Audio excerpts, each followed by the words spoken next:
তো দেবদার একটা সিনেমা আসছে যেটা সৃজিত মুখার্জি ডিরেক্ট করছে। সিনেমাটার নাম হলো টেক্কা। সে সিনেমার একটা পোস্টার রিলিজ করলো আজ রুকমানি আন্টির। তো আন্টির পোস্টারটা আমি বলবো ডিসেন্ট এবং ঠিক আছে, সৃজিত মুখার্জি পরিচালক, একটু ভয় তো রয়েছে, কিন্তু পোস্টারটা ঠিক আছে। এবার টিজার, ট্রেলার, গান আসলেই বোঝা যাবে যে আউটপুটটা কীরকম হতে চলেছে। কিন্তু পোস্টারটা আমার দেখে নতুন কিছু তো মনে হলো না।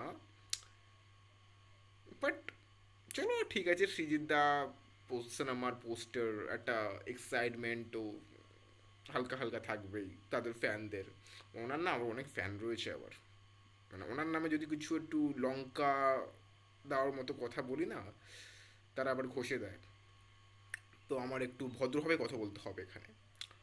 তো টেক্কা সিনেমাটার কনসেপ্ট আপনারা সবাই জানেন, এটা বলে কোনো লাভ নেই। এটা হস্টেজ টাইপের একটা কনসেপ্ট, বাট সেটাকে কেমনভাবে এক্সিকিউট করে সৃজিত দা সেটাই দেখবার মতো। এবং সৃজিত দার সিনেমা কমার্শিয়ালি তো কখনোই সাকসেস পায় না। তো এটা দেখা যাক যে কমার্শিয়ালি সে সিনেমাটা কেমন চলে। এবং আই হোপ টেক্কা খুব ভালো কালেকশন করুক, কারণ দেবদা রয়েছে বাংলার অন্যতম সেরা সুপারস্টার আর কি।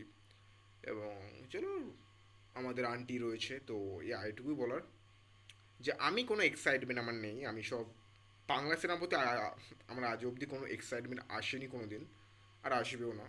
কিন্তু পোশাকটা ডিসেন্ট। তো যদি ভিডিও ভালো লাগে লাইক সাবস্ক্রাইব করতে ভুলবেন না। দেখা হচ্ছে নেক্সট সবাই গাইস।